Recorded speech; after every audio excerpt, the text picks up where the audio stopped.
Hey guys, Brian Dean from Semrush here. I saw an industry study the other day that blew my mind. 56% of consumers are now using AI tools like ChatGPT to compare products and decide what to buy. And here's the crazy part. These AI tools don't show 10 options like Google does. Instead, they only recommend a handful of products. The question is, how can you get your brand recommended in AI tools? Well, that's exactly what I'm gonna show you today, step by step. But before we get into the steps, there's one very important thing you need to understand about how AI search actually works. Because if you don't understand this one thing, the tactics that I'm about to show you won't make sense. When someone asks ChatGPT something like, what's the best skincare brand for sensitive skin? The AI isn't pulling from one source like Google does. It's pulling from patterns. Specifically, it's looking at what shows up consistently across the web. Things like best of lists, forums, blog content, product reviews, and more. If the same brand keeps showing up across those different sources, AI tools like ChatGPT and Gemini will see it as relevant to that product category. And once that happens, it's much more likely to include that brand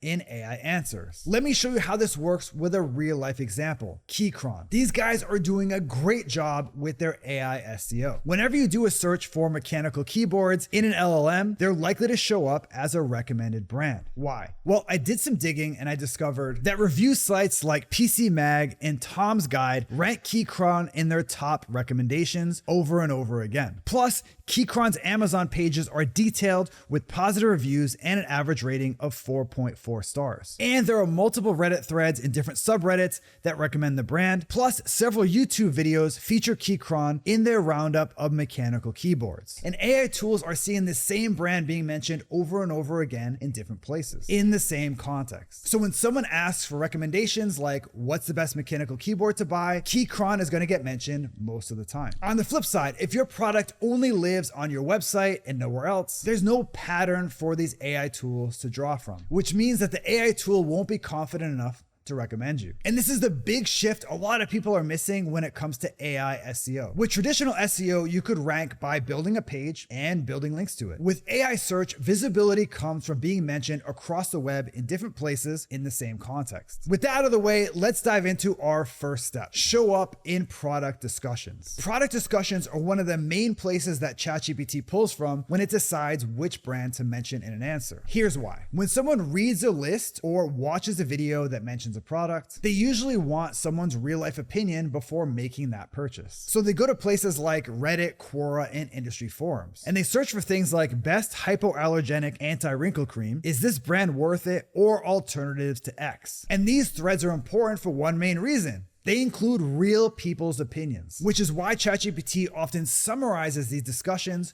when giving an answer. So if your product shows up consistently in these discussions, an AI tool is much more likely to recommend and feature your brand. Here's exactly how to approach it to get more of these mentions. First, you want to find the right conversations. Search for things like your product name, your category plus best, or your category plus Reddit, or your category plus reviews. And you'll quickly find threads where people are discussing and comparing different options. Next, you want to participate in those discussions. If your product is a good fit, mention it. If it's not the best option for that situation, say that too. That kind of honesty and transparency really stands out, especially in places like Reddit. Now, I have no idea if this is the brand or just some random person posting, which is kind of the point. Another important thing to keep in mind as you do this is consistency. Specifically, you want to pay attention to how your product is described. Now, you don't need to use the same exact wording every single time, obviously, but the way you explain what the product does, who it's for, and when it works best should be similar across the different threads. And over time, these descriptions get ingrained into ChatGPT's training, which leads us to step number 2, get into best product lists. If you're like me, you've seen lots of these best product lists before. If not, here's an example. If your product isn't on any of these lists, you're missing out on a huge part of the decision-making process, with or without AI. But for this video, we're focusing on how to get your brand to rank in AI tools. So we're gonna show you exactly how to approach that. First, your goal is to find the right lists. You probably wanna skip broad lists like best skincare products. They're too broad for this strategy, especially if you're a small brand trying to stand out. So you want to focus on specific problems that your product solves instead. I'm talking about things like best moisturizer for sensitive skin, best anti-aging serum for dry skin, and best skincare brands for acne. Here's an example. These are the types of searches people use when they're close to buying a specific product. And they're the exact types of pages that AI tools tend to train on. And once you find a few of these solid lists, it's time for outreach. Now let's be super realistic for a second. Most publishers aren't gonna update their lists just because you ask nicely. You need to give them a reason. A simple way to do that is offering them a free product. Now, if you run an e-commerce brand, which you probably are if you're watching this video, that might be something like sending them a free sample, offering a full-size product to try, or putting together a small bundle of products so they can get a real feel for what you do. The key is to get them to actually use the product, because once someone has actually tried your product, they're much more likely to write about it. And you want to make your outreach super short. Here's an example. I get pitches like this asking to add products to my list posts all the time, and I automatically delete most of them because they're like 1,000 words of fluff and nonsense. Instead, just explain what your product does, who it's for, why it would fit into that specific list, and show them that you're offering a free product or sample. And if you are able to influence the text that goes around your brand mention, make sure to maximize it. For example, instead of something generic like "this is a high quality moisturizer," say "it's designed specifically for people with sensitive skin who react to artificial ingredients." That's the exact type of description that AI tools will use to train on your brand and understand who it's for and what it does. Which leads us to step number 3, create comparison pages on your own website. When someone asks ChatGPT something like, "what's the best supplement to boost recovery after a hard workout?" the model isn't guessing what to recommend. It's pulling from content that already answers that exact question. And if your site doesn't have a page that connects that use case to your product, you're missing out on a chance to show up. That's where comparison pages come in. Most e-commerce sites focus on product pages, category pages, and some educational how-to blog content. And there's nothing wrong with these page types, but none of these pages are designed specifically for someone that's comparing and deciding between different options. And comparison pages are built for that exact thing. These are pages designed for someone that already knows what they want. They're just deciding which brand to go for. So instead of searching for a how-to keyword like "how to enhance recovery after a 2-hour workout," they're searching for things like "best supplements to increase overnight HRV, alternatives to AG1, and Thorn versus Pure encapsulations." So if you want to show up in those AI answers,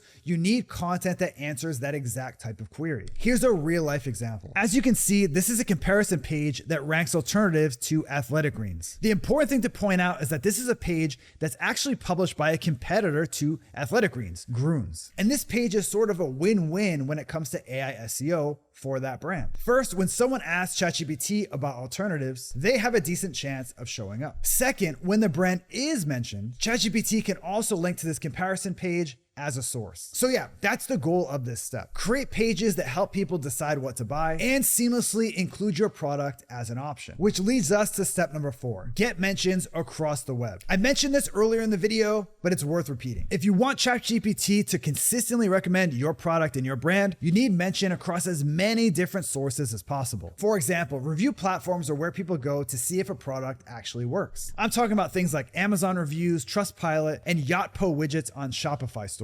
Blog posts and affiliate articles break down use cases, pros and cons, and pricing. And YouTube is where people go to see the product being used in real life. And when your product shows up across all these different places, something interesting happens. People from several different sources and different walks of life are describing your product and what it does. They mention some of the same use cases. And hey, they probably mentioned some weaknesses too, or things they didn't like, which is totally fine. The important thing is consistency. Because when ChatGPT sees your product mentioned across multiple sources, it becomes super confident to include you in its answers. On the other hand, if your product only shows up in 1 or 2 different places, or it's not consistent, ChatGPT and other AI tools aren't going to be confident enough to recommend your brand. In terms of practical steps, this means taking some of your marketing effort and putting it into things like getting more reviews, working with creators on YouTube, appearing in more blog comparison pages, or just partnering with affiliates in your niche. How about a real life example? The cookware brand Caraway is crushing it with AI SEO right now. When you ask AI about the best bakeware sets or the best ceramic pans, Caraway almost always shows up towards the top of the list. Their secret? Showing up in the exact places that LLMs train on. For example, here's a detailed review from a food blog, a bunch of discussions on forums, reviews and product info on third-party e-com platforms like Amazon, and a strong affiliate program that incentivizes cooking influencers to promote the brand. Which is why Semrush's AI SEO Toolkit